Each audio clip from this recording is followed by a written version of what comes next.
ربنا زدنا علما نافعا ربنا زدنا علما نافعا اللهم ربنا زدنا علما نافعا. تو سب سے پہلے میں آپ کو یہ بتا دوں کہ آج ہمارا نواں سبق ہے الدرس التاسع. آپ کی اسکرین پہ دکھ رہا ہے الدرس التاسع. الدرس التاسع کے معنی نواں سبق. الدرس التاسع نواں سبق. اگلا سبق شروع کرنے سے پہلے میں ایک بات عرض کر دوں، کل کے سبق کا تھوڑا بہت خلاصہ بیان کر دوں، اس لیے کہ مجھے ایسا محسوس ہوا کہ شاید کچھ ساتھی ایسے ہیں جن کو یہ لگا کہ یہ سبق شاید مشکل ہے، یا یہ ہے کہ ان کو اس سبق کو اچھی طرح سے سمجھنے کا موقع نہیں ملا. تو میں ان سے گزارش کروں گا کہ دوبارہ اس کو دیکھیں، اچھی طرح سے دیکھیں، کیونکہ یہ بہت اہم سبق ہے، بنیادی سبق ہے جو ہم نے کل پڑھا. اس لیے آج کوئی نیا سبق ہم نہیں پڑھیں گے زیادہ، تو اسی سبق کی مشق ہوگی تاکہ وہ باتیں آپ کے ذہن میں دوبارہ تازہ ہو جائیں. تو کل ہم نے پڑھا مرکب اضافی کے سلسلے میں نے بتایا تھا آپ کو یہ مرکب اضافی مرکب ناقص ہوتا ہے، یعنی فریز ہوتا ہے، یہ کلاز نہیں ہوتا، یہ پورا جملہ نہیں ہوتا، یہ جملے کا ایک حصہ ہوتا ہے، اسے بات پوری سمجھ میں نہیں آتی. پھر اس کے سلسلے میں چند قاعدے تھے، 2-3 قاعدے آپ کو بتائے گئے تھے، 2-3 فوائد کے نام سے آپ کو 2-3 چیزیں بتائی گئی تھی. نمبر 1، جس اسم کو ہم مضاف بنائیں گے، عربی میں مضاف پہلے آتا ہے اور مضاف الیہ بعد میں آتا ہے، لیکن اردو میں جب ہم اس کا ترجمہ کرتے ہیں تو پہلے ہم مضاف الیہ کو لاتے ہیں، پھر ہم مضاف کو لاتے ہیں.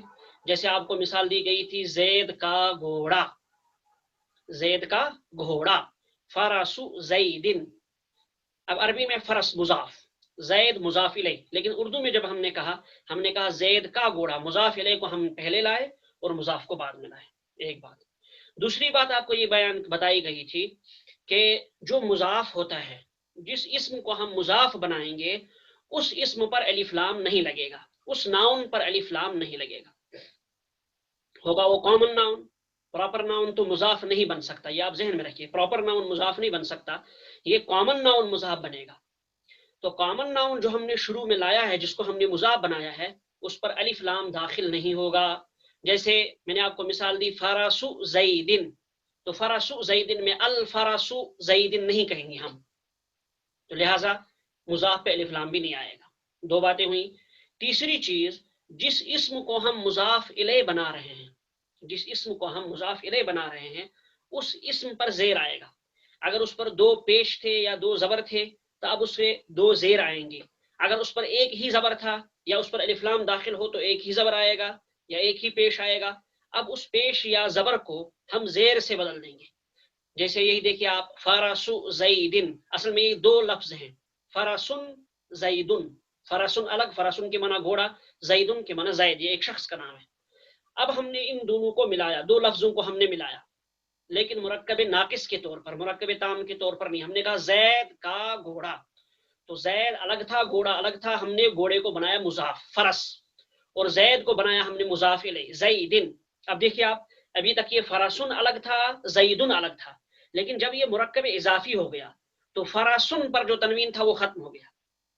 یہ بات بھی آپ ذہن میں رکھیے، اس پر الف لام بھی نہیں آئے گا اور تنوین بھی نہیں آئے گی جس کو ہم مضاف بنائیں گے. تو ابھی تک فرسن تھا، فرسن اب فرسو ہو جائے گا، اور زیدن جو ابھی تک تھا اس کا جو 2 پیش ہے وہ 2 زیر سے بدل جائے گا، تو زیدن ہو جائے گا، فرسو زیدن، فرسو زیدن. ایک بات. زید یہ پراپر ناؤن ہے. اب اگر ہم کسی کامن ناؤن کو مضاف الیہ بنائیں، یہ نیا قاعدہ میں آپ کو بتا رہا ہوں، اس کو یاد رکھیے. اگر ہم کسی کامن ناؤن کو مضاف الیہ بنائیں، اس میں نکرہ کو ہم مضاف الیہ بنائیں، تو اس میں نکرہ کو مضاف الیہ بنانے سے پہلے اس پر الف لام داخل کریں گے، پھر اس کو ہم مضاف الیہ بنائیں گے. جیسے مثلا حمار رجل، 2 لفظ ہیں، حمار اس کے معنی گدھا، رجل اس کے معنی آدمی. حمار یہ بھی اس میں نکرہ ہے، رجل یہ بھی اس میں نکرہ ہے. اب ہم حمار کو مضاف بنائیں گے اور رجل کو ہم مضاف الیہ بنائیں گے. اب کیا ہوگا، غور کیجئے گا، حمار، اب یہ حمار حمارو ہو جائے گا، حمارو، گویا اس کا جو تنوین ہے وہ ختم ہو جائے گا، اس الف لام نہیں آئے گا، صرف حمار سے حمارو. پھر آگے جو رجل تھا، رجل پر سب سے پہلا کام ہم یہ کریں گے کہ الف لام داخل کریں گے. جب ہم نے اس پر الف لام داخل کیا تو دوسرا کام ہم یہ کریں گے کہ الف لام کی وجہ سے اس پر جو تنوین تھا وہ ختم ہو جائے گا، اس پر جو تنوین لگی ہوئی تھی وہ ختم ہو جائے گی. اب تنوین کی جگہ ایک زیر آئے گا تو حمارن رجلن مل کر بنے گا حمار الرجلی. یہ چند فائدے تھے جو کل بیان کیے گئے تھے آپ کو قواعد کے نام سے، تو یہ آپ ذہن میں رکھیے اور اگلے سبق کو دیکھیے. الدرس التاسع کہا جا رہا ہے مندرجہ ذیل جملوں کو پڑھیے، ترجمہ کیجئے اور اعراب کے ساتھ اپنی کاپی میں لکھیے. اعراب کے ساتھ اپنی کاپی میں لکھیے. میں نہ اس کو پڑھوں گا نہ ترجمہ کروں گا اور نہ میں اس کا اعراب لگاؤں گا، اس لیے آپ اعراب اپنی کاپی پہ لگائیں گے خود. البتہ الفاظ میں آپ کو بتا دوں گا. بابن سب سے پہلا لفظ ہے بابن اور المدرسہ. ابھی تک ہے المدرسہ تو، بابن اور المدرسہ تو. اب جب آپ اس کو ملائیں گے آپ خود ہی بتائیں گے کیا آئے گا. بابن پر جو تنوین ہے وہ ختم ہو جائے گی، اس پر ایک پیش آئے گا. اور المدرستن چونکہ تھا ہی نہیں، الف لام کی وجہ سے تو تنوین تھی نہیں، المدرسہ تو تھا یہ. اب یہ جو مضاف الیہ ہونے کی وجہ سے بابو بنے گا مضاف اور المدرستی بنے گا مضاف الیہ، تو اب اس پر مضاف الیہ ہونے کی وجہ سے زیر آئے گا. اسی طرح سے آگے دوسرا لفظ ہے بیت حامد. میں الگ الگ پڑھ رہا ہوں. بیت حامد آپ کو اس کو صحیح ملا کے پڑھنا ہے کہ کیا آئے گا اس پر اعراب. اسی طرح سے سیارۃ المدیر، یہ دو لفظ نئے ہیں. سیارۃ کے معنی کار، ٹیکسی وغیرہ. سیارۃ کے معنی کار. اور المدیر اس کے معنی پرنسپل. محتمم. المدیر کے معنی محتمم، پرنسپل. کسی بھی اسکول وغیرہ کا جو پرنسپل ہو اس کو ہم المدیر کہیں گے. تو سیارۃ کے معنی کار، المدیر کے معنی پرنسپل. اب آپ دیکھیے ہم اس کو کیسے پڑھیں، سیارۃ کو ہم کیا پڑھیں اور المدیر مثلا تھا اس کو ہم کیا پڑھیں، وہ آپ خود لگائیں گے. حمار الرجل، اور پھر آگے مندیل عمار. اب آپ خود بتائیں گے کہ مندیل عمار کیسے بنے گا، اس کو ہم مرکب اضافی سے کیسے پڑھیں گے. اسم الطالب، اسم کے معنی نام، طالب کی معنی اسٹوڈنٹ یا شاگرد. شاگرد کا نام ہے اس کا ترجمہ، شاگرد کا نام. باقی عبارت آپ خود پڑھیں گے کیا مطلب ہے اس کا. بیت اللہ، اب آپ خود بتائیں گے کہ یہ کیسے بنے گا. اس کو آپ بنائیے گا اپنی کاپی پہ، پھر میرے اس نمبر پہ سینڈ کریے گا. پھر فی کتاب اللہ، فی کتاب اللہ، فی کتاب اللہ. باب ملائیں گے آپ اس کو خود. یہاں فی حرف جار آیا، اس کا فلسفہ میں آپ کو بتا چکا ہوں. فی کا کیا کام ہے. فی یہ اسم پہ داخل ہوگا اور پھر اس اسم کو جر دے گا، اس لیے ہم نے یہاں پڑھا فی کتاب، فی کتاب اللہ. ہم نے یہاں فی کتاب اللہ نہیں پڑھا، فی کی وجہ سے ہم نے کتاب پر زیر لگا دیا. ٹھیک.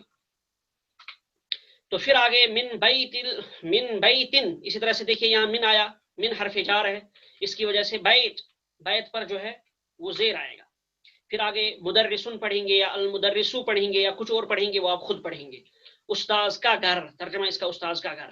یہ سب پڑھے ہوئے الفاظ ہیں آپ کے. اعلیٰ کے معنی پر، مکتب، مکتبن المدیر. اب آپ خود بتائیں گے کیا لگے گا اس پہ. اعلیٰ فرسن خالدن، فرسن کے معنی گھوڑا، خالد شخص کا نام. من کے معنی سے، مطبخ، مطبخن کچن. المدرسۃ، المدرسۃ ہم پڑھیں گے فی الحال، پھر آپ خود ملائیں گے. المدرسہ، المدرسہ کی معنی اسکول، ترجمہ ہوا اس کا اسکول کا کچن. باقی آپ ان کو خود ملائیں گے. جو قاعدے میں نے آپ کو بتائے ہیں 3 قاعدے، ان 3-4 قاعدوں کو آپ ذہن میں رکھیے گا. ان 4 قاعدوں کو ذہن میں رکھتے ہوئے پھر آپ اس کو پڑھیے، تب بات صحیح ہو جائے گی. آگے مندرجہ ذیل جملوں کو صحیح کر کے اپنی کاپی میں لکھیے.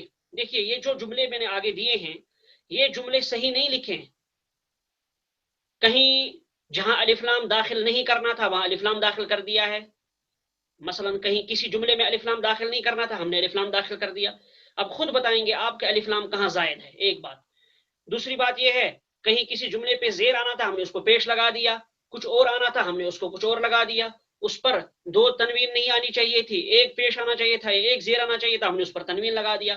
اب آپ کا کام ہے اس کو صحیح کرنا. جیسے یہاں ہے القلم الطالبی، الطالبی لگا ہوا ہے. اب الطالبی بہرحال یہ تو آپ خود سمجھیں گے صحیح ہے کہ غلط ہے.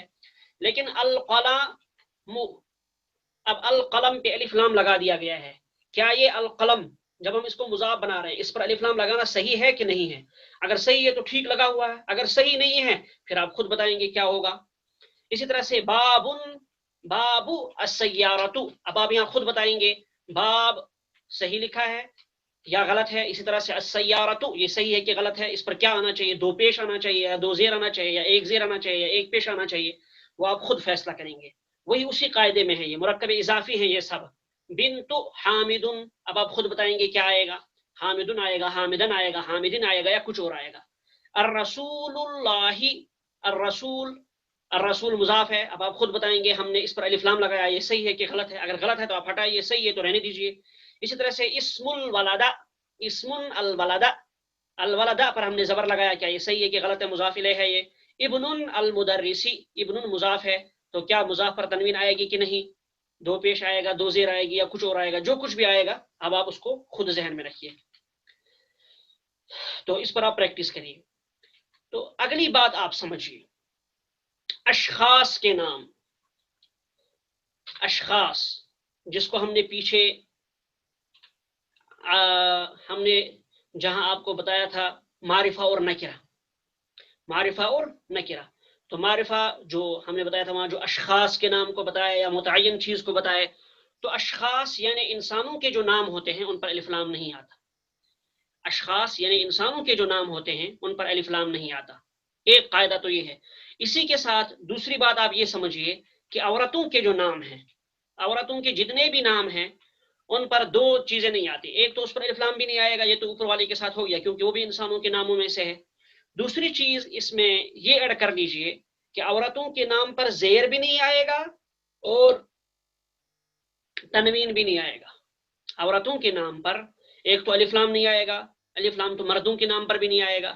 البتہ عورتوں کے نام پر ایک چیز اور سمجھیے آپ کہ ان پر زیر بھی نہیں آئے گا اور تنوین بھی نہیں آئے گی. زیر کی جگہ ان پر زبر ہی آتا ہے، زیر کی جگہ ان پر زبر ہی آتا ہے. مثلا آپ نے کسی عورت کے نام کو مضاف بنایا، کسی عورت کے نام کو آپ نے مضاف نہیں بلکہ مضاف الیہ بنایا، مضاف تو بنا نہیں سکتے اس کو کیونکہ وہ پراپر ناؤن ہے، تو مضاف الیہ بنایا آپ نے کسی عورت کے نام کو. اب مضاف الیہ ہونے کی وجہ سے اس پر زیر آنا چاہیے تھا، لیکن یہاں آپ کو قاعدہ بتایا گیا اس پر زیر نہیں آئے گا. اس طرح کے قاعدے، اس طرح کی باتیں قرآن کریم میں بکثرت آپ دیکھیں گے. مثلا ہم کہیں گے آمنہ کی میز، آمنہ کی چارپائی، چارپائی کے لیے کیا آتا ہے، سریرن، ہم کہیں گے اب سریر آمنہ، سریر مضاف ہے، آمنہ مضاف الیہ ہے، مضاف الیہ ہونے کی وجہ سے آمنتی ہونا چاہیے، لیکن میں ابھی آپ کو بتا چکا ہوں عورتوں کے نام پر زیر نہیں آئے گی، زیر کی جگہ اس میں آخر میں زبر آتا ہے، جیسے ہم نے کہا سریر آمنہ، سریر آمنہ، آمنہ کی چارپائی. اسی طرح سے زینب ہے، مثلا ہم کہیں گے زینب کا لڑکا، اب لڑکا مضاف ہے، زینب مضاف الیہ ہے، تو ہم کہیں گے ولد زینب، ولد زینبی نہیں کہیں گے، ولد زینبی نہیں کہیں گے، نہ اس پر ہم تنوین لگائیں گے اور نہ اس پر ہم زیر لگائیں گے. تو عورتوں کے جو نام ہوتے ہیں ان پر نہ تو زیر آتا ہے نہ ان پر تنوین آتی ہے، اس بات کو آپ ذہن میں رکھیے. تو یہاں تین چیزیں آپ کو بیان بتائی گئی. نمبر ایک، انسانوں کے جتنے بھی نام ہیں، جتنے بھی انسانوں کے نام ہیں ان پر الف لام نہیں آئے گا، چاہے وہ مرد ہو چاہے عورت ہو، چاہے مرد کا نام ہو چاہے عورت کا نام ہو، تو اس پر الف لام نہیں آئے گا. دوسری بات، عورتوں کے جو نام ہیں ان پر مزید دو چیزیں نہیں آتی، ان پر تنوین بھی نہیں آتی اور ان پر زیر بھی نہیں آتا. ٹھیک، ان باتوں کو آپ ذہن میں رکھیے. انہی تین قاعدوں کو مد نظر رکھتے ہوئے آپ نیچے کے ناموں کو پڑھیے. اس کو پڑھیں گے ہم آمنۃ، آمنۃ نہیں پڑھیں گے، آمنۃ، ٹھیک، کیونکہ تنوین نہیں آئے گی. زینب، زینب نہیں پڑھیں گے اس لیے کہ تنوین نہیں آئے گی، عورت کا نام ہے.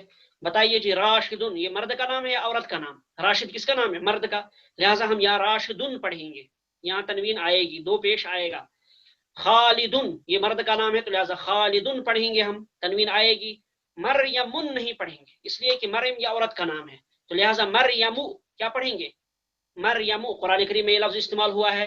محمد، یہ مرد کا نام ہے تو محمدن پڑھیں گے، محمد نہیں. عمار، مرد کا نام ہے تو عمار. سعید، سعید بھی مرد کا نام ہے تو سعید. فاطمہ، فاطمہ عورت کا نام ہے تو لہٰذا ہم پڑھیں گے فاطمۃ، فاطمۃ نہیں پڑھیں گے بلکہ فاطمۃ، یاد رکھیے گا. علی، علی مرد کا نام ہے تو علی، یا دو پیش یون پڑھیں گے، علی. عباس مرد کا نام ہے تو عباس، عباس. لیکن آگے چلیے عائشہ، عائشہ عورت کا نام ہے تو عائشتن نہیں پڑھیں گے. اسی طرح سے صفیہ، یہ بھی عورت کا نام ہے تو صفیتن نہیں پڑھیں گے، صفیتو. اسی طرح سے خدیجہ، خدیجہ عورت کا نام ہے تو خدیجتو پڑھیں گے، خدیجتن نہیں پڑھیں گے. تو یہاں آپ نے دیکھا تینوں چیزیں ہم نے استعمال کی. نمبر ایک، ہم نے ان میں سے کسی ایک پر الف لام نہیں لگایا. دوسرا کام جو عورتوں کے نام ہیں، عورتوں کے نام پر ہم نے تنوین بھی نہیں لگائی. اگر ہم ان عورتوں کے نام کو مضاف الیہ بنائیں تو ان پر ہم زیر بھی نہیں دیں گے. مثلا جیسے میں نے آپ کو مثال دی کہ آمنہ کا لڑکا یا زینب کا لڑکا، تو ہم کہیں گے ولد زینب آنا چاہیے، ولد زینبی آنا چاہیے. لیکن زینبی نہیں کہیں گے، یہ عورت کا نام ہے، اس پر زیر نہیں آئے گی، نہ اس پر زیر آئے گی نہ اس پر تنوین آئے گی. لہذا ہم کہیں گے ولد زینب، ولد زینب. مطبخ صفیہ، صفیہ کا کچن تو مطبخ صفیہ. اس کے برعکس اگر کسی شخص کا نام ہو، مرد کا نام ہو، مرد کا نام ہو تو اس پر زیر آئے گی اگر وہ مضاف الیہ بنے، اور اس پر تنوین بھی آئے گی. مثلا ہم کہیں ولد عمار، عمار مرد کا نام ہے تو عمار ہم نے پڑھا، جب اس کو ہم مضاف الیہ بنائیں گے، ولد کو مضاف بنائیں گے تو ہم کہیں گے ولد عمار، ولد عمار. لیکن عورت کے نام پر تنوین نہ آئے گی اور نہ زیر آئے گا. اس کو آپ اچھی طرح سے سمجھ لیجئے. اس کو سمجھتے ہوئے پھر اگلی تمرین کو پڑھیے. کوئی نیا سبق نہیں ہے، صرف یہ تمرین دی جا رہی ہے آپ کو. کیا ہے؟ اقرا، اقرا کے معنی پڑھیے. این بیت المدرس، اچھی طرح سمجھیے. این بیت المدرس، استاذ کا گھر کہاں ہے؟ اینا کے معنی کہاں، یہ سوال کرنے کے لیے آتا ہے، پرسوں میں آپ کو بتا چکا ہوں. بیت کے معنی گھر، مدرسی پڑھیں گے، کیوں؟ بیت مضاف ہے. اینا سوال کے لیے ہے، حرف استفہام ہے، بیت مضاف ہے، اور المدرسی مضاف الیہ ہے. تو لہٰذا بیت جب مضاف ہے تو اس پر مضاف ہونے کی وجہ سے ہم تنوین نہیں لگائیں گے، نہ اس پر الف لام لگائیں گے. تو این البیت المدرسی یہ کہنا صحیح نہیں ہوگا. اسی طرح سے این بیت المدرسی یہ کہنا بھی صحیح نہیں ہوگا. کیوں؟ بیت مضاف ہے، المدرسی مضاف الیہ ہے، تو لہٰذا بیت پر نہ تنوین آئے گی نہ الف لام آئے گا. اس کو یاد رکھیے. پھر ہے ہوا بعید، وہ دور ہے. ہوا بعید، وہ دور ہے. یہ تو اوپر چلا گیا. ہوا بعید، وہ دور ہے.